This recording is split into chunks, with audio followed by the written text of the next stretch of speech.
Something strange in the neighborhood. They don't look good. Who you gonna call? Ghostbusters! Now, now, now, now, now, now.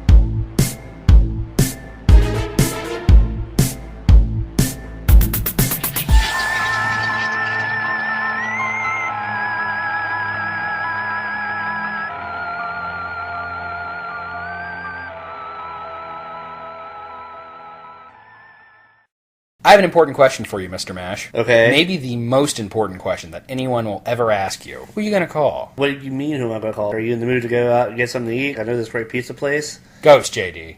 Ghost. Who do you call for Ghost? Well, you see, my stepmom's a Wiccan, and she does great cleansing. You can't hear it right now, but I'm giving him a look. I guess you mean Ghostbusters! That's right. You call them motherfucking Ghostbusters. And there's something...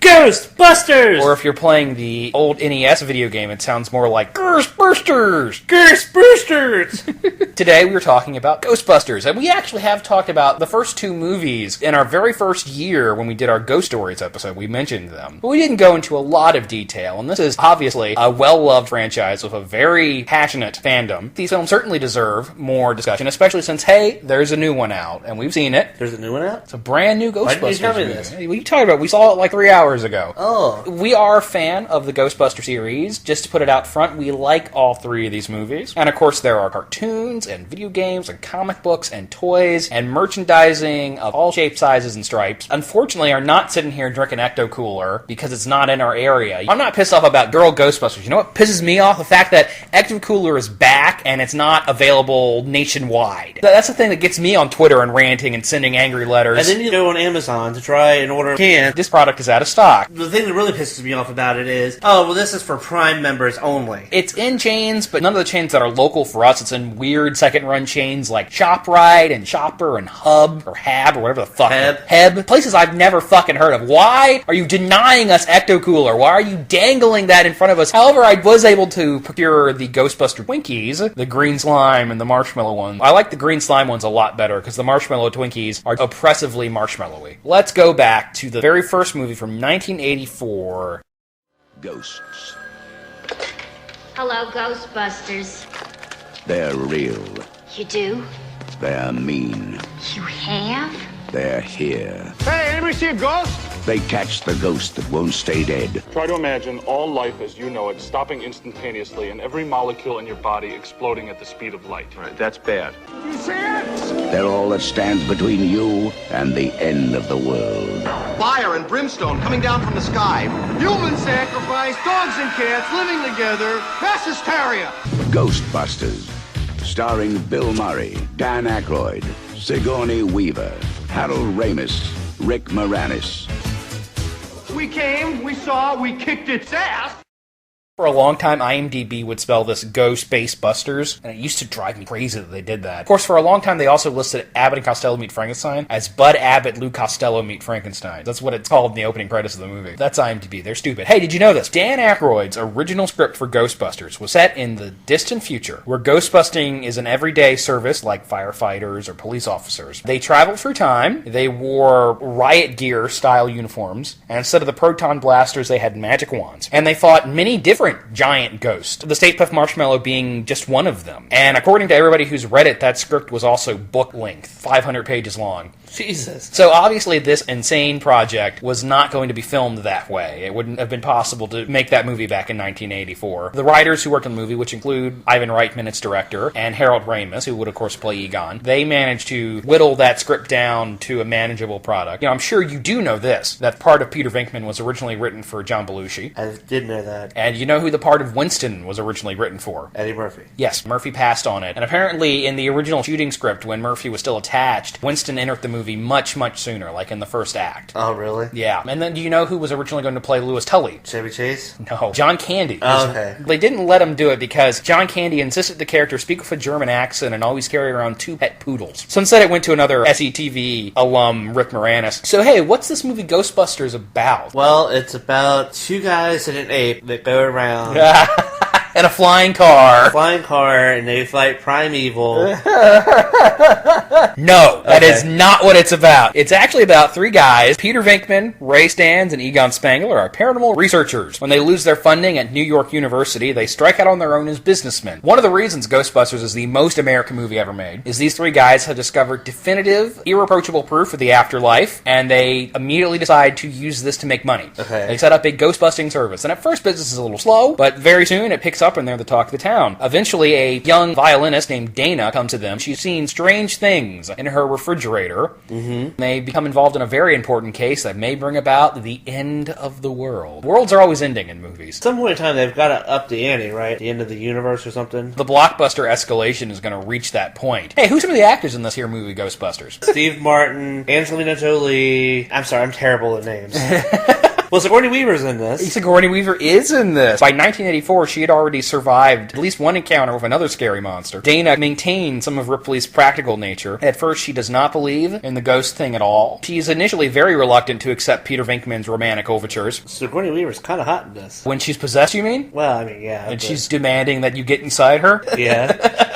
I mean, that helps. The romance between Dana and Venkman is actually the secret heart of this movie. I don't think it would work as well without that. Eventually, she's charmed by him, even though he is a sleazeball. The cast is great. This film would not work nearly as well if one actor was different. Bill Murray does tend to overshadow the other players. Yeah. He's not too different from John Winger or Tripper Harrison as characters in Stripes and Meatballs. Like those characters, Venkman's definitely a prankster. He's definitely preoccupied with meeting women. Opening scene where he's torturing that poor guy with the electrical shock bot, getting this cute blonde all and the who answers. is that guy? Because he looks so familiar. I don't know who that actor is. The thing that really makes Murray's performance memorable is that Peter Venkman's sense of humor is unflappable. In this film, they face down ghosts and demon dogs and literal gods, and he is as smarmy and sarcastic as he ever is. And it's true. This guy has no dick. Man has no dick. Murray's partially improvised dialogue is responsible for roughly half of the film's most iconic lines. Yeah. Nobody steps on a church in my town. Hey, this guy's a sailor. Let's go get him laid.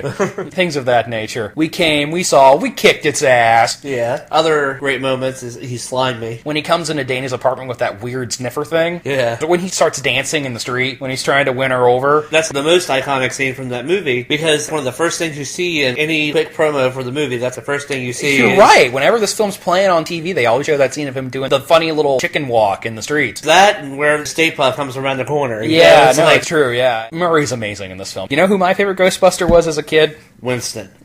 No. That's now. My favorite. Egon? Yeah, Egon. I loved Egon as a kid. I really related to him. I always liked the smart ones, usually. Probably because I was a pretentious little egghead that nobody could stand to be around. He's supposed to be the straight man, but he still produces so many really, really funny moments. He has the dry humor. Yes, he's very dry. You have to really be paying attention to what's going on to get some of the jokes he drops in on you. Yeah, and he spews off these long lines of techno-babble, just completely straight-faced. Harold Ramis was a very underrated performer, and his delivery makes lines that probably wouldn't be funny, like, I'm terrified beyond rational thought. What is it? I collect fungus and spores. Yeah. It really does lead to that great moment when he finally loses it at Walter Peck and just yells at the guy. So even Egon has his limit. But, you know, I think Dan Aykroyd's character is underrated. Ray. I actually really like Ray. He's the right blend of the straight guy / funny guy. If Egon's expertise is more practical science, Ray's expertise is the occult. But he has this weird childlike sense of glee to him when he slides down the fireman pole in the firehouse, and he's so excited by that. His greatest moment is at the end when he tried to think of something that could never hurt us. We used to roast marshmallows around the fire. Yeah. It's the Stay Puft Marshmallow Man. What did you do, Ray? What did you do? Actually, you know who really the straight man is? What? Ernie Hudson. Winston Zeddemore is totally this blue-collar guy. He shows up, he gets that long list of do you believe in ghost, astral projection, Atlantis, the Loch Ness Monster, so on and so forth. His iconic line, of which I opened an episode with once, is, lady, if there's a paycheck in it, I'll believe in anything you want. I've seen shit that would turn you white! He definitely adds a different layer to the team. He's not a scientist. He's just the hard-working And, like, my biggest contention with 2 is something they changed about Winston, so remind me to tell you that later.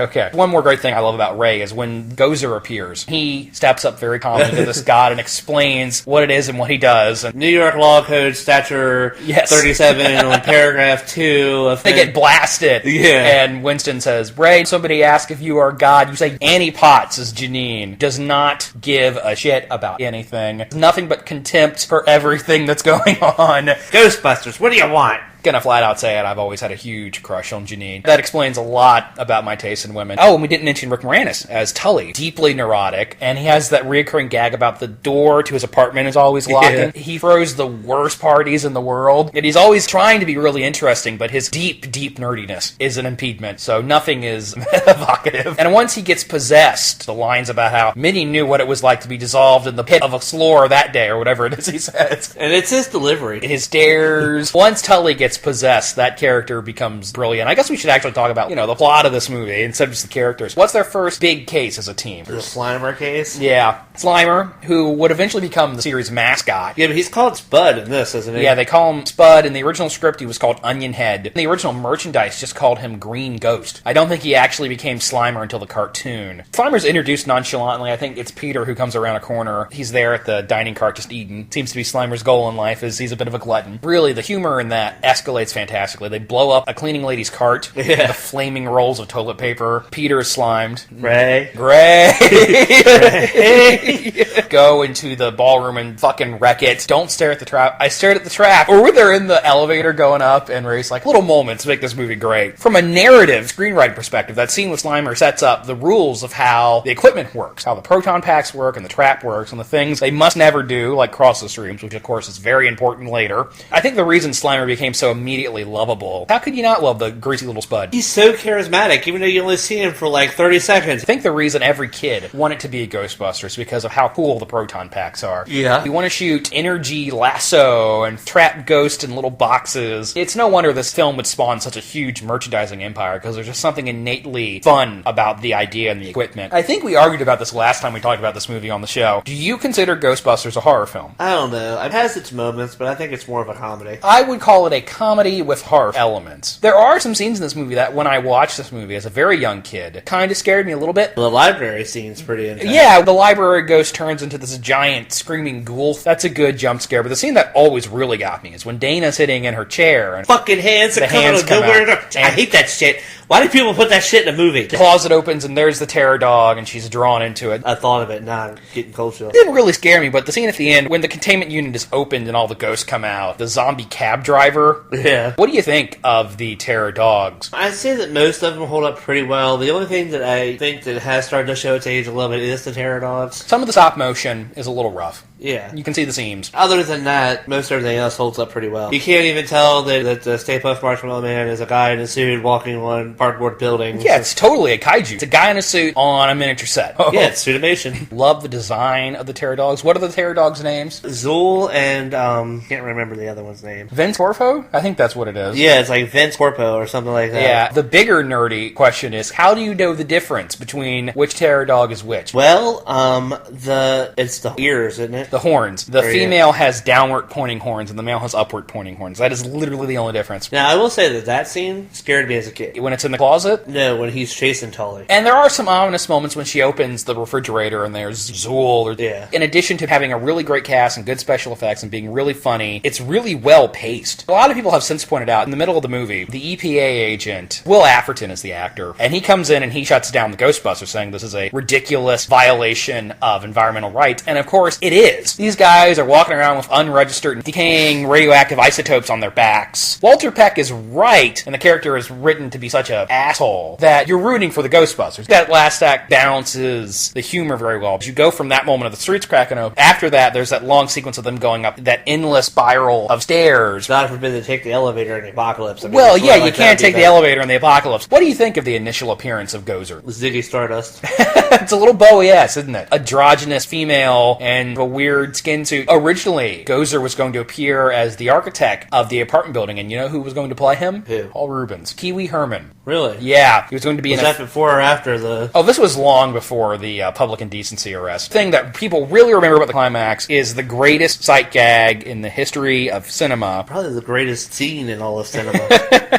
It's the Stay Puft Marshmallow Man. Yes. Now, he's like the Pillsbury Doughboy or the Michelin Man. He's this big, white, chubby, lovable guy with a funny hat, the form of the Destructor. Now, I have a question. What's that? It might just be me overthinking the dialogue or whatever. Is Gozer the Stay Puft Marshmallow Man, or is that a different entity called the Destroyer? I was always under the impression that Gozer becomes the Stay Puft Marshmallow Man. She refers to the Destroyer as a different entity. Gozer doesn't come right out and say it. It's implied that it's a separate entity. Never really thought about it. I'll have to consult the Ghostbusters wiki. I always assume that Gozer takes the form of the Stay Puft Marshmallow Man to bring about the end of the world. Probably true, and I probably am just Well, being we're gonna stupid. defeat the Stay Puft Marshmallow Man by crossing the streams, the one thing we were told not to do. That's screenwriting 101, my friends. Reverses the atom flow back through the gate. It's an animated shot on the Stay Puft Marshmallow Man's face when they cross the streams in this huge explosion, this oh shit moment on Stay Puft's face. Even though in this first movie, the Stay Puft Marshmallow Man is evil, the cartoon, they would basically make him a well-meaning buffoon. Another thing that makes this movie great is it has the catchiest theme song in movie history as well. Yeah. Ray Parker Jr.'s Ghostbusters. I know it's ripped off from Huey Lewis and the News. It's just perfect, you guys. It's so stupidly catchy. You've seen that music video, right? Now, I've only ever seen the German video. You've never actually seen the music video where the four guys and Ray are dancing on the streets? I don't think so, no. How? It used to be on the VHS tape. Just telling you, man. I had one of those old Columbia cases that were an actual box with a flap on the bottom. Remember that? You remember those Columbia boxes? No. Well, shit, I wish I still had it. I'd take it off the shelf and show it to you. We love Ghostbusters. It's a great movie. It is one of the perfect popcorn films. I'm saying it right now, it is the most entertaining film of all time. Who knows, but it's certainly a film that I think is incredibly entertaining. I could watch... Anytime somebody asks me to watch Ghostbusters, I'd be like, I'm down. Yeah, Let's no. watch it. At the stroke of midnight, on New Year's Eve of the last decade of the 20th century, America's largest city is about to pay for the nastiness of its inhabitants. When that day comes, when the slime starts to rise, when ghosts start arriving by the boatload, there's only one thing to do. Sometimes weird things happen. Someone has to deal with it. And who are you going to call? The superstars of the supernatural are back to nuke the spooks and kick some slime. We're the best. We're the beautiful. We're the only Ghostbusters.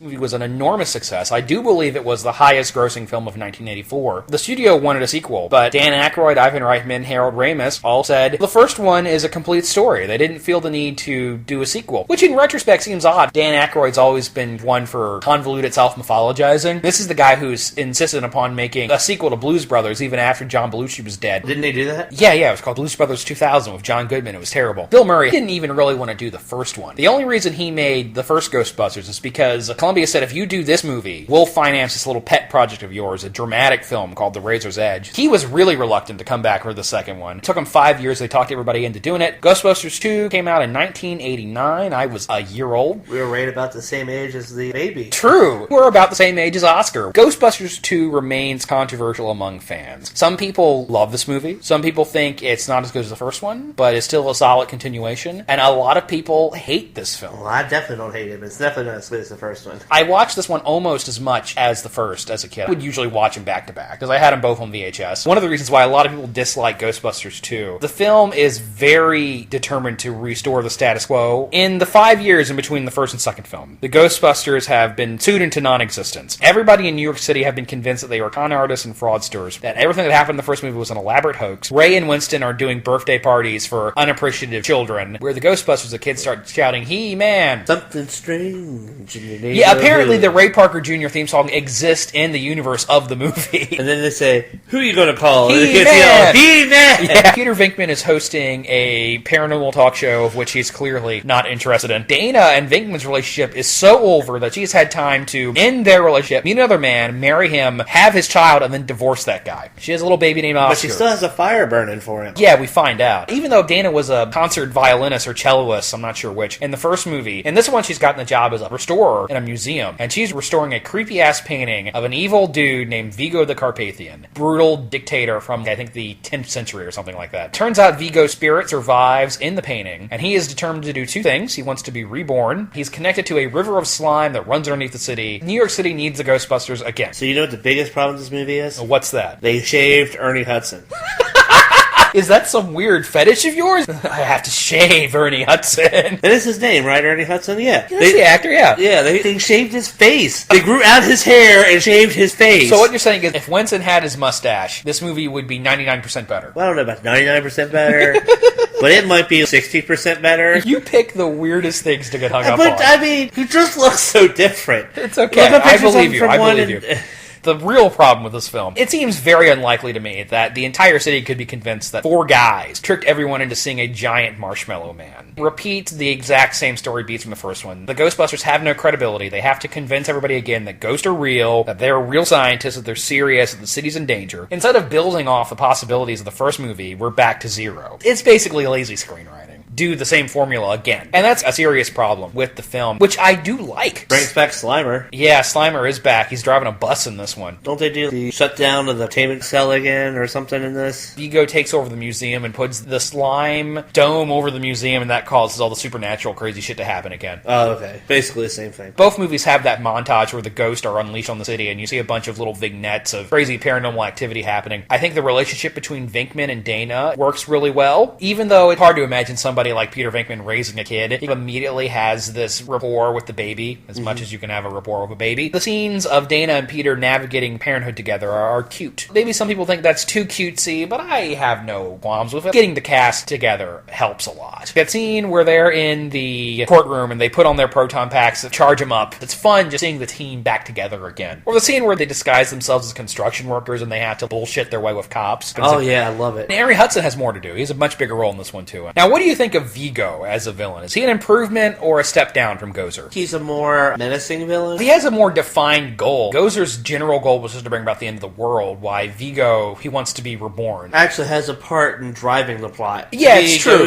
It doesn't show up till the end of the movie. Yeah. Some people make fun of the movie saying, a haunted painting, woo. He possesses... Janos. He doesn't really possess him. He gives him the power. He's not credited, but the voice of Vigo is provided by Max von Sydow. And the actual guy playing him is this German boxer with an insane life story. In real life, the actual actor playing Vigo was scumbag. I have no problems with Vigo. I think he's an effective villain, even if he is a painting for most of the movie. And I really love Janos. Yeah. Played by Peter McNichol from Dracula Dead and Loving It. I saw everything. Yeah, I love that guy. And he has this European accent of undetermined origin. Supposed to be a creepy void guy. Really weird dude. Everybody wants to fuck Sigourney Weaver in these movies, by the way. Wouldn't you? I mean, she's attractive. Janos is great. Weird dude with a weird accent. That's going to make me laugh. The river of hate slime underneath of the city amplifies the emotions in the room already. And because this is New York City, it's mostly hate. It's magnifying. Yeah, I kind of like it. It's a cool visual. My main problem is it doesn't really connect with the main plot. They never outright say that Vigo's creating the river of slime. It's really more implied that the river of slime's always been there, and he's just tapping into it. It feels like they had two sequel ideas that they mashed together. But it does lead to that great sequence where the four guys end up dipped in the slime. Really remember it as a kid when Ray is on this tow line slowly being lowered, and he has this weird fisherman scooper thing in his hand. Yeah. And they all end up dipped in the slime, and they start screaming at each other, and I believe it ends with them hugging it out, right? Uh-huh. It's an interesting idea, and it's certainly a very visually memorable idea, and it leads to some pretty great images, like the dancing toaster. Uh-huh. The slime blasters are cool, too. We haven't mentioned one very important part of this movie. What, Annie Potts' new haircut? No, the rock and roll liberties. The movie felt this need to outdo the Stay Puft Marshmallows. Marshmallow Man, which is impossible. It tries its damnedest. It has another huge visual effect at the end of the movie. He goes, got Dana, he's got Oscar, he's encased the museum in an unbreakable slime dome. The guys realize we need a symbol of positivity that everybody in the city can get behind. And of course that is the Statue of Liberty, which they coat in mood slime. They play Your Love Is Lifting Me Higher and Higher, and they use an NES Advantage controller to walk the Statue of Liberty out into New York, and they smash the slime dome. There was a time period where you were confused, JD. You mixed the two movies up. I did. Lady Liberty fought the Stay Puft Marshmallow Man. Which it should have. Which would have been amazing. The special effects in this one are on par with the first. The Scoleri brothers are a great special effect. I beg to differ. Oh, you don't like the Scoleri brothers? Well, no, not those. The ghost effects were just as good as the first one. The Scoleri brothers sequence, that's the Slimer scene in this one. Serves the same function as the Slimer scene did in the first one. I love that ghost design. This one does have some scenes that are sort of creepy too, that are on the same level of spookiness when Janos is walking down the hallway and his eyes glow red. Or when the slime comes out of the bathtub and tries to get Oscar. That spooked me as a kid. When they're in the train tunnel and they see these images of the decapitated floating heads. By the time part 2 came out, the Real Ghostbusters cartoon was on. Reportedly, they tried to soften the scariness and some of the more risque humor. If that's true, I don't really notice it. I really don't feel like this movie is any less scary than the first one. Yeah. Maybe that's just me. Another thing I don't like about this one, in the first movie it was pretty heavily implied that Janine and Egon had a thing going on. She was interested in him. But in this one, for some reason, Janine and Louis Tully are together. I don't know how I feel about that. By the way, Annie Potts smoking hot in this. In comparison to the first one, how do you think Ghostbusters 2 stands up? Pretty well. It's not as good as the first one, but it's pretty good. Definitely a very flawed film, but it's alright. I can have a good time with Ghostbusters 2.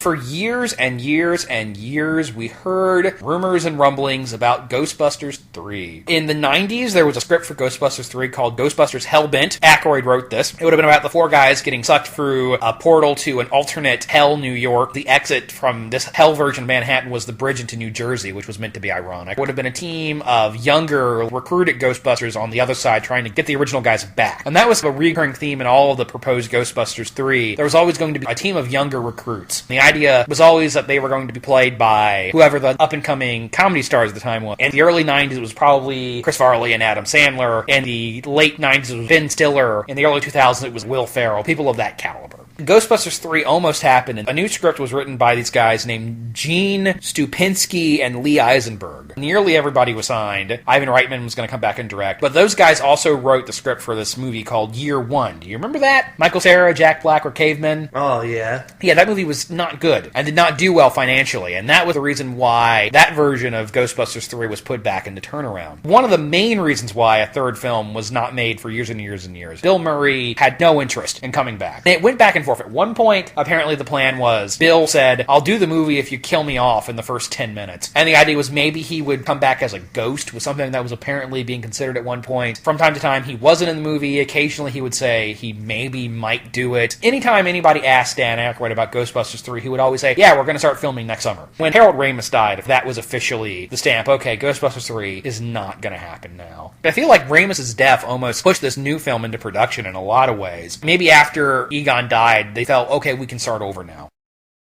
It will haunt you every night. Whatever it is, no one should have to encounter that kind of evil. Except you girls, I think you can handle it. Oh, good. Thanks. We have a gift. We see what no one else is willing to see. We do things others can't do. If there's a paranormal problem, we're the ones to answer the call. There's a bigger picture at hand here. Someone is creating a device that amplifies paranormal activity. Something big is going to happen. The word we're looking for is apocalypse.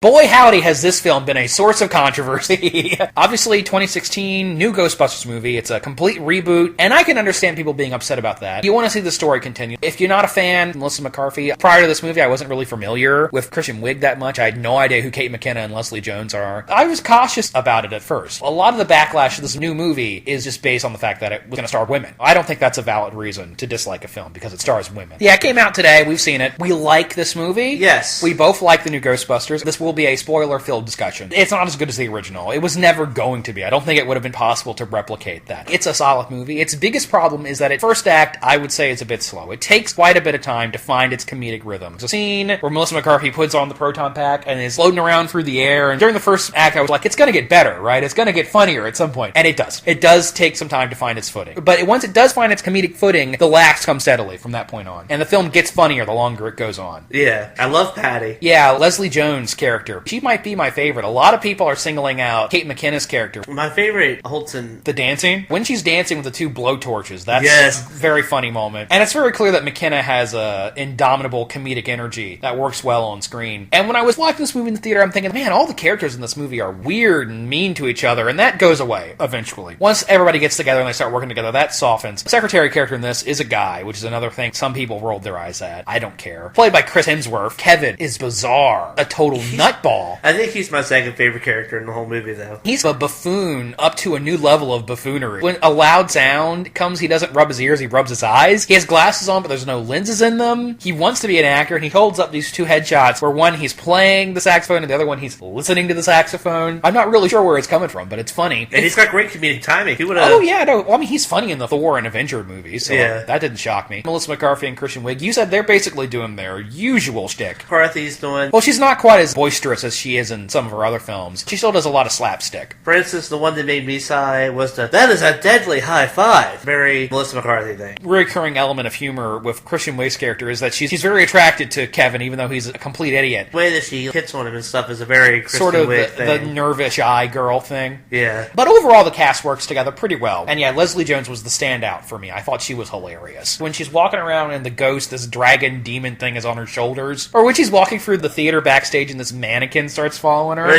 that was hilarious. Get out of my friend, ghost! The power of Patty compels you. You see that part in the trailer. Right. But what you don't see in the trailer is the whole time she's trying to save, or Holtzen, or whatever that character's name is, trying to save her friend and fight off the other one. It's a funny moment. Okay, the Stay Puft Marshmallow Man's in the movie. He appears as a haunted parade balloon. Abby, Aaron, and Holtzen are being squished against the ground by the balloon. That's a hilarious moment. Ghost effects in this film are fucking amazing. I loved them. Yeah. I will say, watching the trailers, the ghost special effects didn't look as good. Well, obviously they did some fine-tuning on the effects. I mean, that's normal. Yeah, but seeing them in the movie, they work fine. The ghosts, they're all transparent, and you can see their skeletons through their ghostly bodies. There's a cool ghost he was a guy that was killed in the electric chair, so he's electrical and sort of a dragon-looking one. I really like. The whole parade sequence is really cool. We should talk a little bit about the actual plot of the film. Very similar to the first one. These three scientists are working together. They get kicked out of their university. They build ghost-fighting equipment. But the main threat in this film is a human guy who's trying to basically open a door to the spirit world, named Rowan. This disaffected, put-upon nerd loser. Eventually, he kills himself and becomes a ghost. And some of the things the people on the internet, they were just looking for excuses to hate this movie. Because people said, oh man, the main ghost is the logo ghost? That's fucking stupid. Really? Why is that a thing you have a problem with? They handled it well. I really like it. It's actually cute the way it plays out. And I really like that they used traditional animation there for a brief second. I was really hoping they were going to run with that, but no, he becomes CGI, yeah. We talk about some of the callbacks to the original. Several prominent cameos, the most important of which is Slimer. And Slimer. It's Lady Slimer, but I'm calling her Slimer. Slimer gets a girlfriend. It looks just like Slimer, except she has a wig on with a bow. And I fucking love that.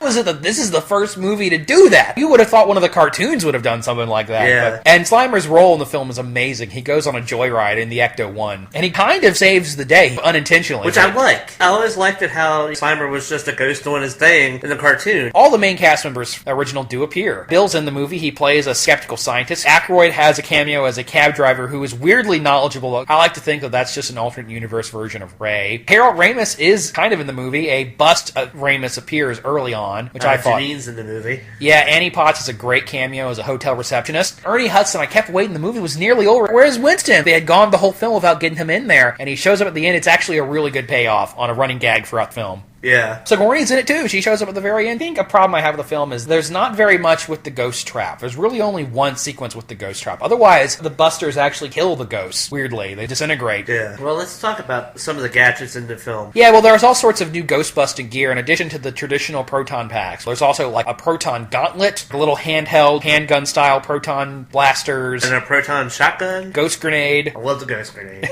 And they utilize it well. Yeah, it pays off nicely. Some of the callbacks to the original marginal art, a little distracting. The score is filled with the do-do-do-do-do-do. And the way the Ghostbusters logo is introduced, I thought was a little too nudge-nudge. Yeah. But overall, I liked it. Had fun with it. Totally be interested in a sequel.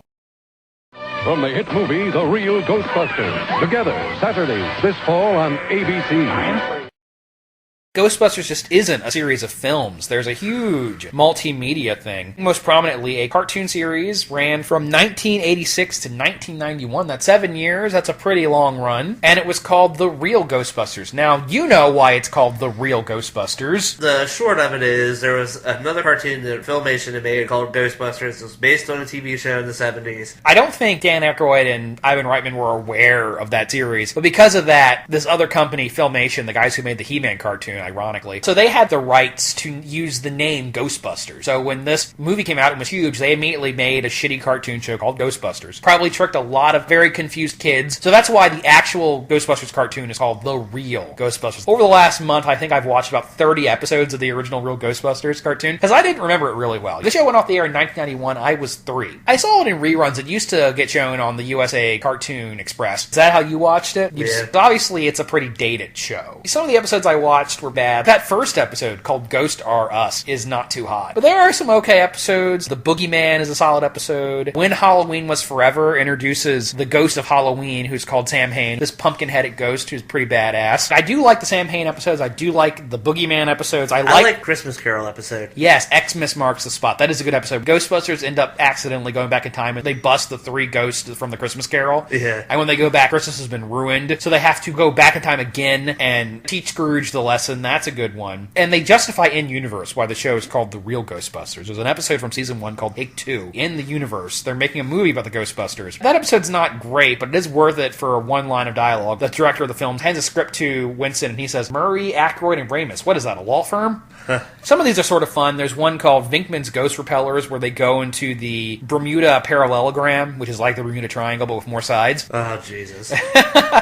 Stay Puft was brought back multiple times. By the end, Stay Puft becomes a big, doofy, friendly ghost. Everybody who watched the show as a kid remembers loving Slimer, but going back and watching it as an adult, Slimer's kind of annoying in this show. He has this high-pitched voice, and he's always getting into shenanigans. I like him. There are some cool episodes. No One Comes to Lupusville. Ghostbusters go to a town controlled by vampires, which they then find out is controlled by werewolves, so you have vampires and werewolves fighting. Probably my favorite episode of the entire series. It's called The Collect Call of Cthulhu, and it's actually a pretty good kids' version of Lovecraft. Something that happened throughout the series is Janine would put on a proton pack and become an honorary Ghostbuster, which was cool. The Grundle, that's another good episode. That episode's weird because the ghost in that is almost a metaphor for a child molester. Lures children out of their house by saying, think about how much fun we're gonna have. Don't listen to your parents. Come on, let's... There's an episode where they meet Bigfoot. They meet the Phantom of the Opera in one episode. There's an episode called Poultrygeist about a were-chicken. There's an episode where they meet Sherlock Holmes. There's an episode where they meet Al Capone. 3 Halloween episodes. When Halloween Was Forever and Halloween 2.5. Sam Hain's in both of those. But the third one's from season 5. It's called The Halloween Door. You find out that Halloween was this ancient ritual made between the Druids and the spirit world. There's an episode where they fight basically the Ninja Turtles. It's called The Mean Green Teen Machine, because they actually got Cam Clark, the voice of Leonardo, to voice one of cartoon lizards who are obsessed with pizza. And then there's an episode where they basically fight Godzilla. I think they call him Gorgilla, but it's Godzilla, man. It's a giant radioactive Japanese lizard. How do you know the lizard's Japanese? Because it's set in Japan. It could be a kaiju tourist?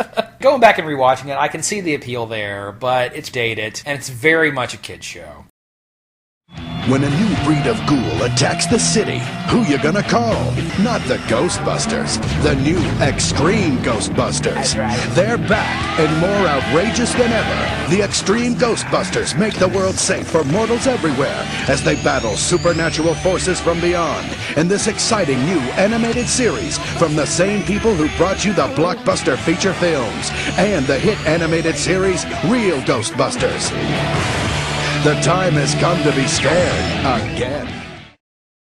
1997, they premiered a series called Extreme Ghostbusters. This is the one I really remember. This used to come on before school at 6 or 7 o'clock in the morning. The whole premise behind Extreme Ghostbusters is 10 years after the end of the original series, and everybody's gone their own ways, and Egon's now teaching a study of paranormal activity class at the local college. And he meets these 4 kids, some construction workers, crack a doorway and unleash a whole shitload of ghosts, and that's the start of the series there. Really like the 4 central characters. Yeah. They're not just defined by their ethnicities or whatever. Even though Garrett's in a wheelchair, he's actually a jock. Roland, he's like the Ray. He's the mechanical guy. Eduardo's the Thinkman. He's sarcastic. Kylie, who is this hot goth girl, with a new Egon, even though Egon's on the show too, is the mentor. And what I like about Extreme Ghostbusters is it's much more serious than the Real Ghostbusters. Yeah. It actually attempts to be like a horror show for kids. The ghosts are never played for comedy in this, except for Slimer, of course. And they did some really cool episodes too, like the Golem episode. Some anti-Semitic punks are vandalizing a local synagogue, and somebody in the synagogue has brought the Golem back as a way to fight back against this.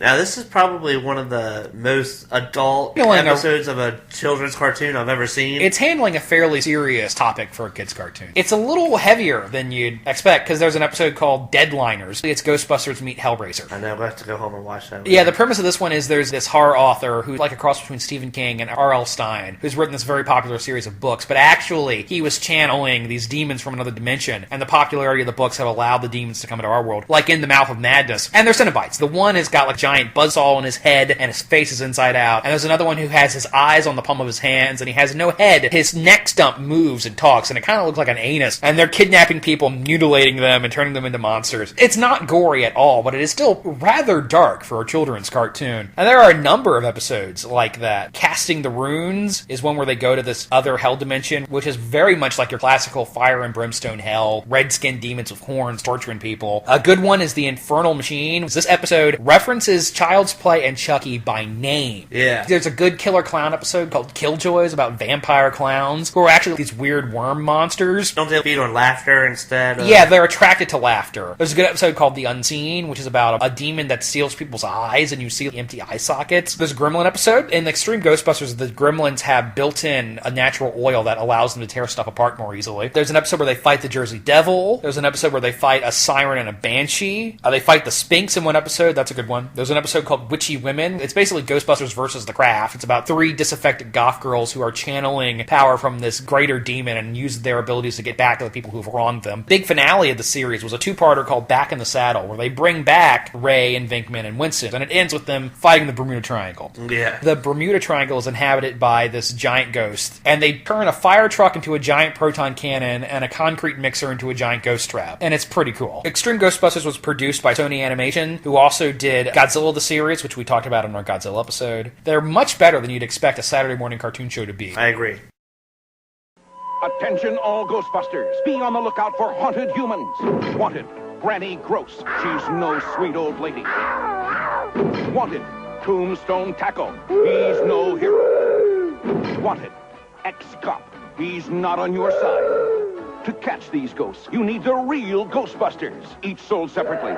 They're running out fast.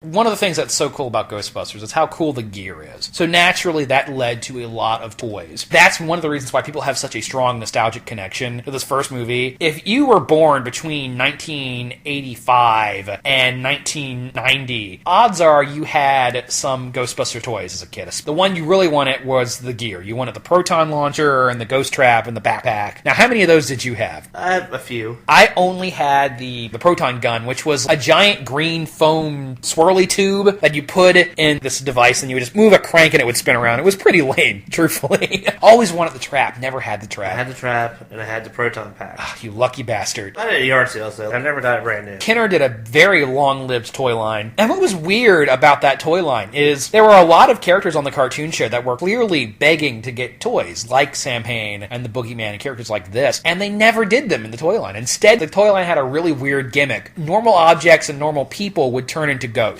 They called her Granny Gross. She was this old lady who turned into a monster. There was a garbage man who turned into a fly monster. One of my favorites was Tombstone Tackle, who was a football player who bent over backwards and his back opened up. And of course, the best toy, one of the best toys of all time, is Fearsome Flush, who was a haunted toilet.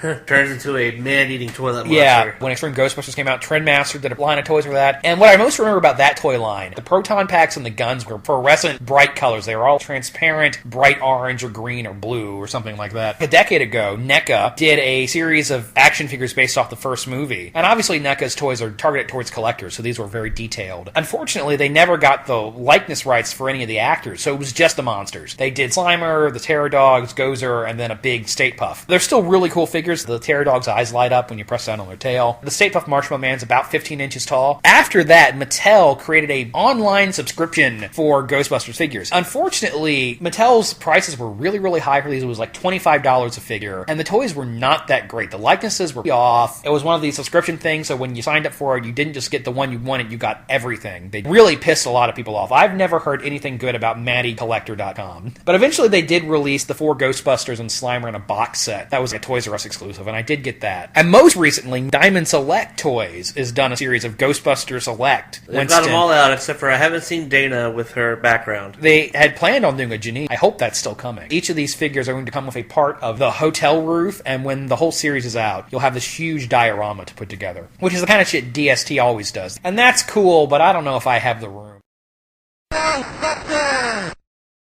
You have any memories about Ghostbuster video games? No, I never played any video games. You never played the one for the Nintendo? No one ever played any video games. Well, what about the one that came out a few years ago in 2009, which was kind of like Ghostbusters 3? I believe it pulled from the script that was written that wasn't made. Did you ever play that one? No, but from what I understand, it wasn't very good. It seems to have a following. Some people liked it. Well, the overall consensus on Ghostbusters the video game is that it wasn't bad. I remember the Sega Genesis one. I played that one a couple of times as a kid. As a kid, I could never really get very far in that game. But the Nintendo Ghostbuster games are notorious for their difficulty. There have been a bunch of comic books. Real Ghostbusters comic book was published by Now from 1988 to 1989. There was a miniseries called Ghostbusters Legion that was published by some company called 88 MPH. They were going to do a full series, but it never came out. Most recently, IDW has done a series of Ghostbuster comics. This has been running since 2008. It's still running. And they've done a bunch of crazy crossovers. They've crossed over with Ninja Turtles, with the X-Files, with Mars Attacks, and they even did a crossover between the real Ghostbuster version of the Ghostbusters and the comic book version of the Ghostbusters.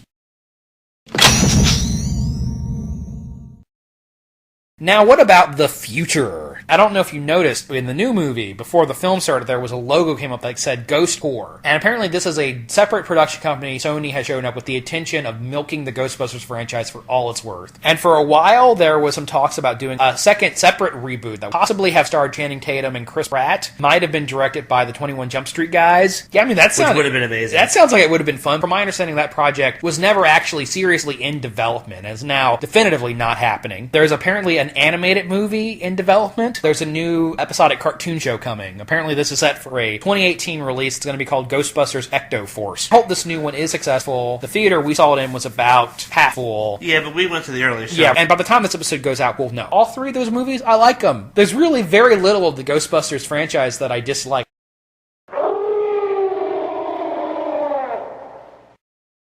If you've been listening to the show from the beginning, you know, usually I give out the email address. We haven't gotten an email in over a year. None of the other podcasts I've been on or listened to give out emails anymore. So I think the email's dead. This is the last time I'll say this. The email is bangersinmash88@yahoo.com. The word bangers, the letter N, the word mash, the number 88, yahoo.com, and I will never mention it ever again. However, if you want to contact us, you may do so at the Facebook group, www.facebook.com/The Bangers and Mash Show. Thank you, Juan, for saying a very nice thing about the show. We read every comment. We appreciate every nice thing a fan has said about us. And if you want to contact me personally, I'm on Twitter at LastMonsterKid. What's your Twitter account, JD? He never uses it. I think it's like MKFan88 or something like that. Yeah. He's never on Twitter, though, so don't bother. If you want to get a hold of JD, go through me. I'll make sure he gets the message. They can get to me on Facebook. Currently now co-hosting another podcast called the So Weird Podcast. It's devoted to an obscure show from the late 90s called So Weird. 3 episodes are out now. They're on YouTube. They're on Podomatic. They're on SoundCloud. Give them a look. It's a fun show. We should end the show by saying, Bustin' makes me feel good. Bustin' makes me feel good.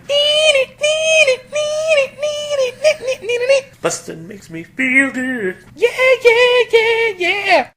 Ray Parker Jr. Here we go with Ghostbusters.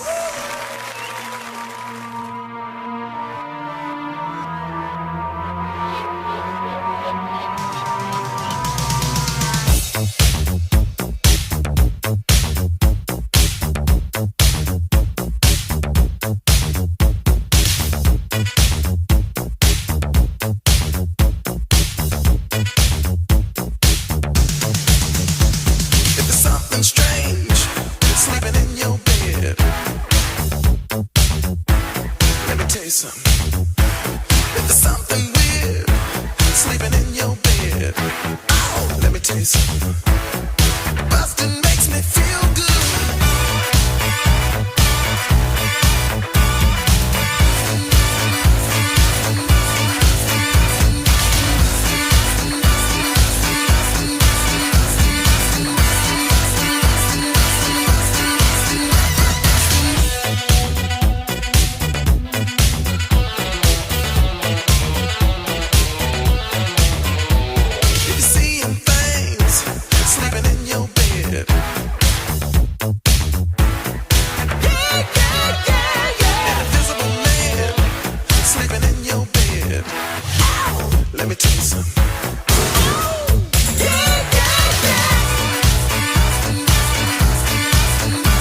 real good.